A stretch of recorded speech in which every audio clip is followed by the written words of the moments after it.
Good afternoon, Nutria. We are going to start writing tomorrow about about the vowel that we read. Our last discussion, we did such a great job talking about one in particular thing and arguing about it, which I loved, but we didn't really get to make sure we totally understand the concept of the whole thing. So we're going to have one day over here to double check we understand this actual passage and we finished it, so that tomorrow we're ready to write. First, go ahead and in your folder, open up the thing that says Nutria Narrative Writing, the Welt at the top. This is what you're writing tomorrow. So follow along as I read this. I'm intentionally not putting it on the screen because I want you to look at your paper.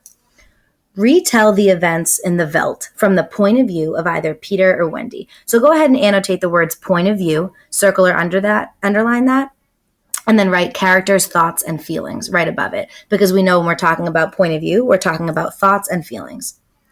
And then annotate Peter and Wendy. Who are Peter and Wendy? Yeah, they're the two children. And their parents are George and Lydia. So you're going to consider how elements of this setting, all right, and annotate the word setting for where and when. And we know that the where and the when here is like a pretty science fiction-y type of environment. And their relationships influence their point of view. And it's going to be a multi-paragraph narrative. So you're going to retell the entire thing, but as if you're one of the children. So keep that in mind today as we go through and make sure we understand the events that happened in the Welt. Annotate that and then take out your packet that has the text in it. So now that you're in your packet, can you go to the bottom of page 5? It starts with, in the middle of the night, he was still awake. Follow along while I read, and I'm just going to have different questions coming up during the video that I want you to annotate for. That'll make sure by the time you're done reading today, we really get what happened in the story. So remember, this is just when George finds that wallet. It's an old wallet of his that he found in there. In the middle of the night, he was still awake, and he knew his wife was awake. "Do you think Wendy changed it?" she said at last in the dark room. "Of course. Made it from a Welt into a forest and put Rima there instead of lions?" "Yes." "Why?" "I don't know, but staying low until I find out." "How did your wallet get in there?" "I don't know anything," he said, "except that I'm beginning to be sorry that we bought that room for the children at all. If children are neurotic, so neurotic is like obsessive, at all, we shouldn't have gotten them a room like that." "Well, it's supposed to help them work off their neuroses or obsessions in a healthful way. So they got this room because thought that'd be good for the children." "I'm starting to wonder," he stared at the ceiling. "We've given the children everything they've ever wanted. Is this our reward? Secrecy? Disobedience?" So the parents are like, there's something weird going on with this room. They change it when we don't know. We don't like what it's turning into. So we've given them everything they wanted. Why is this happening? "Who was it that said children are carpets? They should be stepped on occasionally. We've never lifted a hand. They're insufferable. Let's admit it. They come and go when they like. They treat us as if we're their offspring or children. They're spoiled, and we're spoiled. They've been acting funny ever since you forbade them to take that rocket to New York a few months ago." "They're not old enough to do that alone, though," I explained. "Nevertheless, I've noticed that they are decidedly cool towards us. They've been decidedly cool towards us since. I think I'll have David McLean come tomorrow to have a look at Africa." So remember, David McLean is the guy that is their psychologist. "But it's not Africa now. It's Green Mansion's country in Rima. I have a feeling it'll be Africa again before then." A moment later, they heard the screams. 2 screams. 2 people screaming from downstairs, and then a roar of lions. "Wendy and Peter aren't in their rooms," said his wife. He lay in the bed with his beating heart. "No," he said. "They've broken into the nursery." "Those screams. They sound familiar." "Do they?" "Yes, awfully." And although their beds tried very hard, the 2 adults couldn't be rocked to sleep for another hour. A smell of cats was in the night air. "Father," said Peter. "Yes?" Peter looked at his shoes. He never looked at his father anymore, nor at his mother.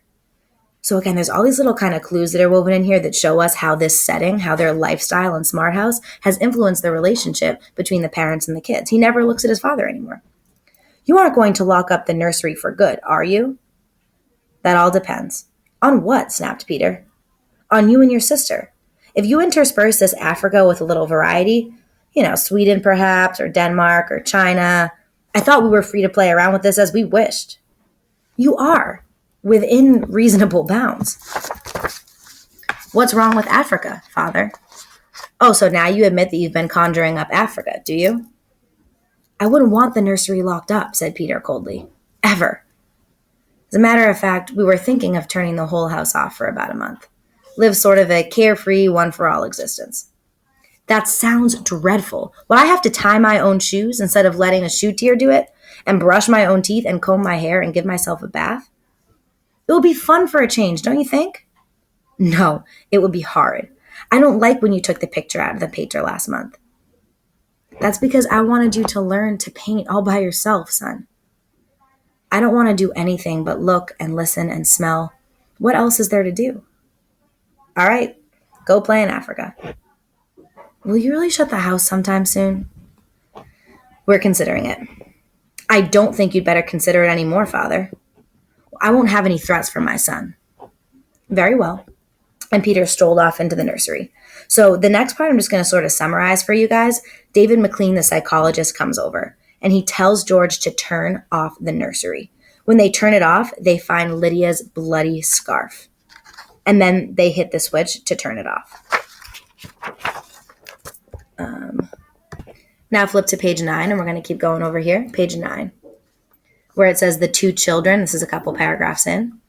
The two children were in hysterics. They screamed and pranced and threw things. They yelled and sobbed and swore and jumped at the furniture. You can't do that to the nursery. You can't.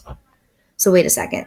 They found their mother's bloody scarf, but their bigger concern is the fact that they decided to turn off the nursery altogether. I think that tells us something about the kids and their relationship with their mom. Now, children. The children flung themselves onto the couch, weeping. George, said Lydia Hadley, turn on the nursery just for a few moments. You can't be so abrupt. No, you can't be so cruel. Lydia, it's off and it stays off. The whole damn house dies as of here and now. The more I see of the mess we've put ourselves in, the more it sickens me. We've been contemplating our mechanical electronic navels for too long. My God, we need a breath of honest air.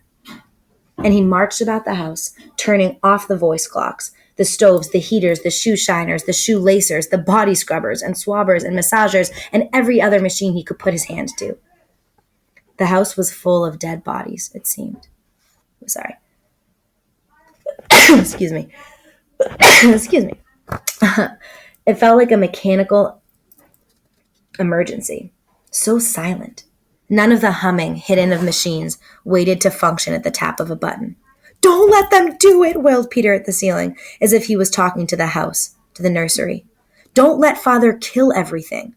He turned to his father. Oh, I hate you. Insults won't get you anywhere. I wish you were dead. We were for a long while. But now we're going to really start living. Instead of being handled and massaged, we're going to live. Jot down on your paper, what do you think that means? We were for a long while. That they were dead. Unpause when you're done. Wendy was still crying and Peter joined her again. Just a moment. Just one moment. Just another moment of nursery, they wailed. Oh, George, said the wife, it can't hurt.